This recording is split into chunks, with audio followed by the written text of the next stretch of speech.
Hey guys, welcome back to the channel where today we're diving deep, real deep, into the Curse of Oak Island Season 12, Episode 22.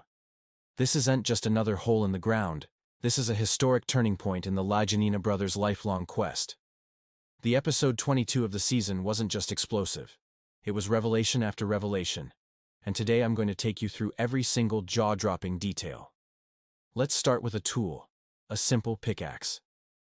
6 years ago, the Oak Island team unearthed this iron tool over 145 FT down in the money pit. At first glance, it might seem like just another remnant from a past searcher. But wait. This wasn't any ordinary pickaxe. During their recent research trip to Malta, archaeologists confirmed that the design matched a specific tool used by the Knights of Malta, experts in medieval engineering and subterranean construction. Let that sink in. A pickaxe matching tools used in 16th century Malta discovered beneath Nova Scotia. That's not just a coincidence. That's a smoking gun. And it gets wilder. According to local Maltese experts, these picks were used to carve out massive underground tunnels, water cisterns, and defensive strongholds.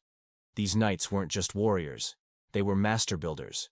Could this same craftsmanship be linked to the mysterious depths of Oak Island? Now, let's talk about dirt. Specifically the man-made clay found in the money pit. Back in 1804, original searchers discovered a heavy clay-like sealant lining the shaft, something designed to repel water. And guess what? The same kind of composite, a mix of crushed pottery and clay, was commonly used in Malta for waterproofing ancient tunnels. Fast forward to the present, the Oak Island team finds broken pottery fragments deep in the pit. Could it be that the same engineering practices from 16th century Malta were used on Oak Island centuries ago? This isn't guesswork. This is historical blueprint matching. You're looking at two sites, continents apart, showing nearly identical building materials and tools. And if that's not worth digging deeper into, what is? Back on Oak Island, excavation on Lot 5 has become a hotbed of intrigue. For years, researchers overlooked this area, but now it's bursting with clues. The team unearthed a piece of slipware pottery, an ornamental ceramic dating back to the 1700s. The kicker? It was found near the infamous Starburst button, potentially linked to the Knights of Malta. This button is no cheap trinket. Its design points to an elite military order with deep European roots. And it's lying in a forgotten pit on a remote Canadian island. Let that marinate for a second. Evidence of European nobility in military form embedded in the dirt on a plot of land nobody took seriously before. Lot 5 may be one of the final untouched hiding places of whoever orchestrated the Oak Island mystery. And the finds keep coming. Mortar-like substances matching those from the money pit. Earth layers indicating staged occupation over time. Someone or some organization was working Lot 5 for generations. Meanwhile, in the northern stretch of the island's infamous swamp, things are getting even weirder. If you remember, this isn't just a swamp, it's a manipulated anomaly where vaults, roads, and stone pathways have been found dating as far back as 1200 AD. In this episode, the team uncovered yet another potential vault-like wooden structure beneath the muck. Logs placed deliberately, notched, and aligned in a way that screams purpose. These aren't just random bits of old timber. This is architecture, structure. Someone built something there. Marty Lajanina puts it best. Someone built this to get out here. The question is, why and who? And let me tell you, that is exactly the right question. Because what if this vault isn't the only one? What if the swamp is riddled with a network of hidden compartments? That's not just an engineering feat. That's a master plan. Back across the Atlantic, Rick Lajanina, his nephews, and other team members were exploring the underground tunnel systems of Valletta, Malta. Led by Knights of Malta experts, the team witnessed ancient cisterns, tunnels, and fortifications that mirror, yes, mirror, the kinds of structures uncovered on Oak Island. Built in 1570 in direct response to Ottoman siege threats, these underground networks weren't just for water or safety. They were secure, sophisticated, and they were built to hide things. The parallels are undeniable. Hidden vaults, water management systems, secret access points. All underground, all precise. If the Knights of Malta were protecting something sacred or valuable, what better way than to mirror their proven blueprint halfway across the world? And it gets even more compelling. In 1632, a French sea captain and Knight of Malta named Isaac de Razilly led a mission to establish France's Acadian colony. His headquarters? Fort Point, just 15 miles from Oak Island. Are you connecting the dots? A Knight of Malta operating near Oak Island during the exact era when these mysterious structures might have been built. If that doesn't get your heart pounding, I don't know what will. So what was Razilly really doing there? Colonization? Trade? Or was it something deeper? Perhaps transporting a cache of sacred treasures far from the threat of European war and Vatican persecution. At this point, the evidence isn't just stacking, it's forming a tower. Matching tools, matching materials, matching construction techniques, and matching people. If this is a coincidence, it's the most extraordinary one in historical and archaeological history. The deeper you go, the clearer it becomes.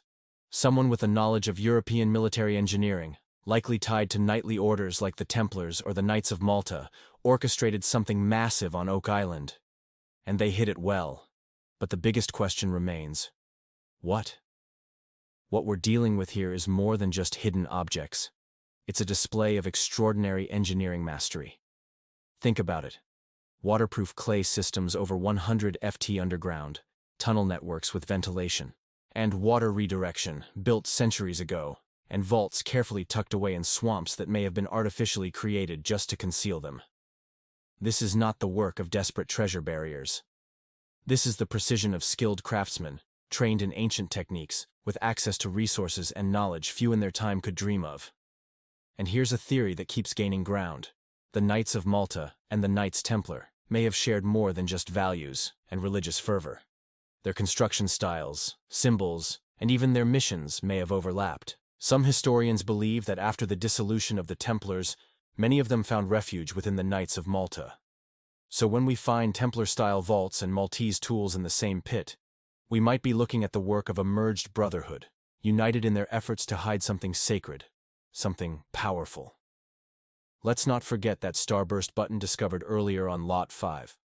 A small object, sure, but monumental in implication. Researcher Judy Rudebush suggested its links to Maltese military design, possibly worn by elite knights or officers. So why is it in the dirt of Nova Scotia? Maybe because someone important, very important, was physically here. That button may have fallen from a coat during a critical moment of hiding, building, or even ritual. It's a tiny breadcrumb pointing to a much larger loaf of truth. Here's something that's always fascinated me. Why, despite all this evidence, has the treasure remained hidden for so long? It's not for lack of trying.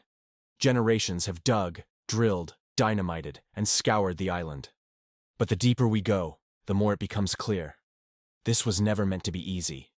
These were men trained to hide things forever, to build traps, to mislead, to create false tunnels. If this was a simple treasure burial, someone would have found it centuries ago. This is an intentional labyrinth, designed to outlast greed and time.